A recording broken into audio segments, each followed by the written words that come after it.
अभी जो ताज़ा अपडेट है वो ये है कि दिल्ली कार धमाके की जांच से जुड़ी जो बड़ी खबर है उसमें बताया गया है कि अमोनियम नाइट्रेट के ट्रेसेस मिले हैं, अमोनियम नाइट्रेट, और एफएसएल की रिपोर्ट के बाद विस्फोटक का पता चलेगा। आज दोपहर 12 बजे एफएसएल की टीम पहली रिपोर्ट भी सामने लेकर आएगी। तो पहली बार ये सामने आया है कि जो धमाका हुआ है उसमें अमोनियम नाइट्रेट का इस्तेमाल किया गया है। और सबसे बड़ी बात है, जब हम ये कह रहे हैं, लगातार जो खबर आई है कि दिल्ली में जो धमाका हुआ है उसके तार फरीदाबाद मॉड्यूल से जुड़े हुए हैं, तो फरीदाबाद से रविवार को 3000 किलोग्राम अमोनियम नाइट्रेट बरामद किया गया था। और सोचिए कि 3000 किलोग्राम अमोनियम नाइट्रेट। और अब जो दिल्ली में धमाके हुए हैं उसमें भी जो पहली खबर निकल कर आ रही है पुलिस के सूत्रों से वो यही है कि दिल्ली में जो धमाका हुआ है लाल किले के सामने, उसमें भी अमोनियम नाइट्रेट का इस्तेमाल किया गया है। अमोनियम नाइट्रेट आप समझिए कि जिसका इस्तेमाल उर्वरक के तौर पर किया जाता है, फर्टिलाइजर के तौर पर किया जाता है और बहुत ही आसानी से मिल जाता है। लेकिन जब इसे आईडी बनाया जाता है, इम्प्रोवाइज डिवाइस जब बनाया जाता है, एक्सप्लोजिव डिवाइस, तो जब आईडी बनता है तो ये फिर बम की तरह बन जाता है, धमाका करता है और उसमें जान माल का भारी नुकसान होता है। तो अमोनियम नाइट्रेट का इस्तेमाल हुआ। एक बार फिर से मैं आपको यह तस्वीर दिखाई, यहाँ बहुत बड़ी तादाद में पुलिस की यहाँ पर तैनाती हो गई है। उसके बाद मैं हमारे सहयोगी से बात करूंगा। ताजा तस्वीर आपको दिखा रहे हैं लाल किले के ठीक सामने जो आपको ये जगह दिख रही है जहां पर इस वक्त सफेद पर्दे लगे हुए हैं, इसके ठीक पीछे धमाका हुआ है। बाहर की तरफ आप देख रहे हैं कि पुलिस ने कॉर्डन कर दिया है, बड़ी तादाद में दिल्ली पुलिस की तैनाती है और ठीक उसके पीछे अभी तक एफएसएल की टीम लगातार यहां पर छानबीन कर रही है, जांच कर रही है। और यहीं पर जो धमाका हुआ है उसी धमाके में अब जो खबर निकलकर सामने आई है कि अमोनियम नाइट्रेट का इस्तेमाल किया गया था।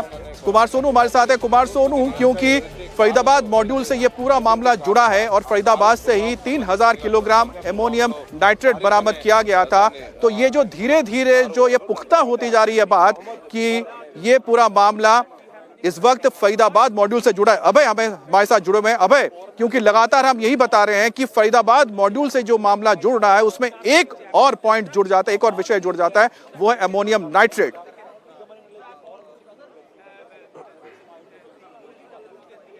देखिए बिल्कुल अमित, तो और सबसे बड़ी बात यह कि अब तक जो हमारे सूत्र हैं वो इस और इशारा कर रहे हैं कि लाल किले के बाहर I-20 कार में जो ब्लास्ट हुआ है उसमें आईडी ब्लास्ट नहीं बल्कि अमोनियम नाइट्रेट के ट्रेसेस जो हैं वो वहां पर हो सकते हैं। हालांकि एफएसएल की रिपोर्ट का इंतजार करना होगा क्योंकि अभी भी एनएसजी की टीम जो है वो मौके से सबूत उठा रही है, क्योंकि अगर कोई भी आईडी ब्लास्ट होता है तो जिस तरीके का वो धमाका होता है, सड़कों पर गड्ढे होते हैं, कीलें मिलती हैं, बैटरी मिलती है, लेकिन ऐसा कुछ भी मौके से अब तक बरामद नहीं हुआ है और ना ही किसी तरीके के आरडीएक्स की वहां पर स्मेल इस पूरे इलाके के अंदर आई है। गाड़ियों के अंदर धमाका हुआ, बहुत तेज तीव्रता वाला धमाका हुआ जिससे दूसरी गाड़ियों के अंदर भी आग लगी और कई लोगों की इसके अंदर जान चली गई। आवाज बहुत दूर तक गूंजी, लेकिन जहां पर ब्लास्ट हुआ उस सड़क की अगर आप बात करेंगे तो गाड़ियों में नुकसान हुआ, लेकिन आईडी की तरह सड़क पर उस तरीके का नुकसान नहीं देखा गया। अमोनियम नाइट्रेट, क्योंकि अब जो डॉक्टर उमर मोहम्मद का नाम सामने आ रहा है, यह भी फरीदाबाद के अमोनियम नाइट्रेट वाला जो मॉड्यूल था, जो विस्फोटक वहां से बरामद हुआ था, उससे जुड़ा हुआ है।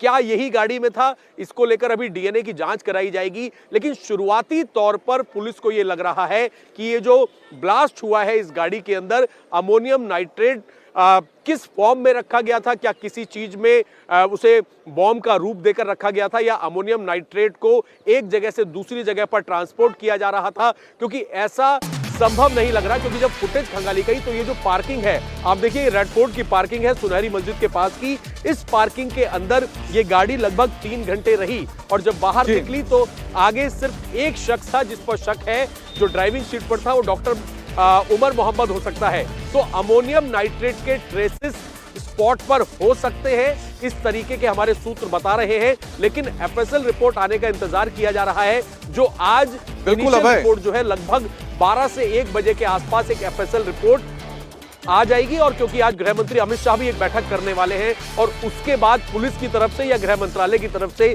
कोई स्टेटमेंट इस ब्लास्ट को लेकर दिया जा सकता है। अमित।